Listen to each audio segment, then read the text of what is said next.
The crusher was used to crush the grapes and collect the must that was released. With this machine, the slow task of stomping the grapes and separating the stems was avoided. Once the grains were crushed, the stems were removed and they were mixed with the must to ferment. When the necessary days had passed, it was time to open the barrel and take out the wine. With a shaft or rudder and through a three-point head system, manual spindle presses allowed to apply more pressure on the paste with less effort. There the pomace released the remaining juice. The wine obtained from the pressed pomace was of lower quality than the unpressed free-run wine, and therefore it was stored in different barrels. To store young wine, the vats and barrels had to be perfectly clean and sulfurized. The wine in this barrel is from the harvest of the last grape picking, and we are going to transfer it to this other barrel that we have prepared. We have burned a sulfur wick in it to keep it for our own consumption. Now, I am going to burn a wick, a bit of sulfur, because the barrel is not completely full, so this creates a gas chamber, and the wine doesn't turn into vinegar. Once the wine was ready for consumption, the cycle of vine cultivation would be repeated once more. Vine growers and winemakers continued with their daily work, maintaining and developing this activity that is part of their history. Pruning aimed to remove from the plant those shoots that were growing excessively and damaged the fruit. Normally, on each arm of the vine, the vintner would usually leave a spur with 2 buds, which were the ones to produce the new shoots. With the arrival of spring, it was necessary to remove the weeds that sprouted between the vines. To do this, a plow pulled by a beast was used. Where the animal with the plow couldn't reach, the digging was done by hand with a hoe. By the end of spring, the bunches had already formed, and the vine growers from La Font de la Figuera dedicated themselves vine by vine to thinning or bunch thinning. By doing this, the vine was relieved of the unproductive shoots that were draining the necessary sap for a good development of the bunches. At that time, the end of spring, the vine growers needed to be vigilant of the pests that could harm the vineyard. Mildew is currently fought with modern methods that are very effective, but it is important not to forget the home remedy that has saved vineyards since 1880, Bordeaux mixture, made of water, lime, and copper sulfur. It was a liquid that had to be sprayed before the disease appeared, as it was preventative. And you made a mix and added lime to it. Depending on the color you saw, you added more lime, which could be about 1 liter or 2 of chaos broth for 1 kilo of sulfate, and then you put it in when you had the mix ready. You put it in a sprayer, put everything on your back, and went to spray the vineyard. The lime neutralized the acids from the sulfate harmful to the plant. The Bordeaux mixture had to be sprayed on the vines to form a protective film on the leaves and make them more resistant to mildew and drought. To prevent powdery mildew, which is a fungal disease that attacks vineyards and to which some varieties are very sensitive, it was necessary to sulfur the vines. Sulfur was for sooty mold. Sooty mold was a disease that spoiled the grapes. You would apply it in the morning when the wind was light, and then you took the sulfur bags, went to the field, and upon arrival you would use another sackcloth bag full of sulfur, and you would go dusting it over the vines. The grapes ripen in the last days of September and the first half of October. Each grape picker carried a special knife or scissors that allowed them to cut the grape bunches, removing as many stems and green grapes as possible that could give a bad taste and acidity to the wine. The presence or absence of rain at the time of the harvest determined the quality of the grape and therefore the quality of the wine that was obtained from it. If it rains before that area goes to the vineyard, to the field, then some good grapes come out. Now, if it starts to ripen and it begins to rain and that, it rots a lot.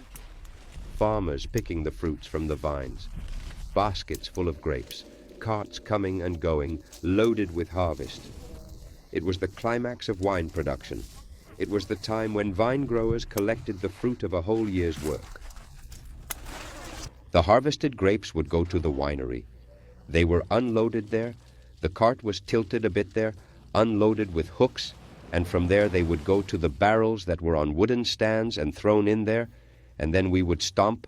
At first it was stomp by foot to crush, as we Valencians say. Stomping is a necessary operation to burst the grains without breaking the seed, thus obtaining the must which comes into contact with the yeasts that cause it to ferment or cook. Now I'm collecting the mash to throw it into a tank to extract the color.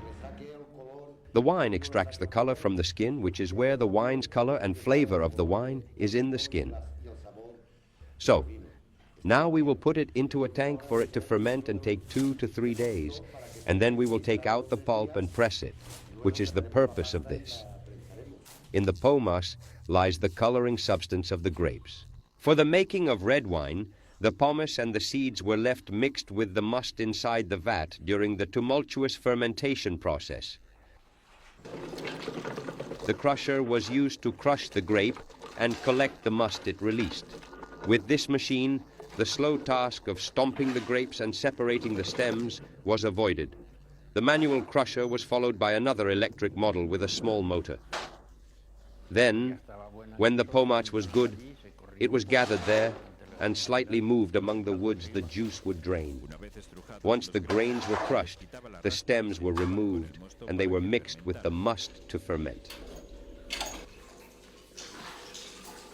When the necessary days had passed in which fermentation and maceration of the skin, seeds, and pulp of the red grapes with the must took place, it was time to open the vat and take out the wine. This is now decanting, and when all the juice has come out, we will take out the pulp and put it into the press to press it, to extract it. This is the wine's flour, and now when this is drained, the pulp remains, and what we get from the press we will set aside. From here we will pour it into a tank for fermentation, and this one is better. This normally is better than the one from the press, because the one from the press, when you press it so much, always extracts something from the stem, gets oxidized and all that, so this one is smoother and better.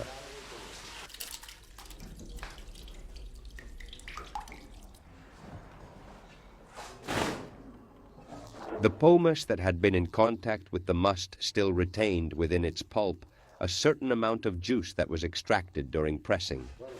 Well, now we are going to set up the press. We have stomped the grapes, and now we are going to assemble it to squeeze here at the press. And now we will assemble it to extract the juice from the pulp. Setting up the press involved filling it with pomace inside the basket, compacting it with wooden pieces. With a shaft or handle and through a 3-point head system, manual spindle presses allowed for more pressure on the pomace with less effort. There the mark would release the remaining juice. The wine obtained from the pressed pomace was of lower quality than the free-run wine and therefore was stored in different barrels. To store the young wine barrels and vats had to be perfectly clean and disinfected. This wine in this barrel is from the harvest of the last vintage, and we are going to transfer it to this other barrel we have prepared. We burned a sulfur wick for storage for personal consumption. And now I'm going to burn a wick, a bit of sulfur, so that the space left a bit to fill creates a gas chamber and the wine doesn't spoil. Once the wine was ready for consumption, another year the cycle of vine cultivation would repeat. Vineyard operators and winemakers continued with their daily work, maintaining and developing this activity that has been part of their history. Currently, the cultivation of the vine and the production of wine in La Font de la Figuera have adapted to modern times, and all these traditional techniques have become part of the memory.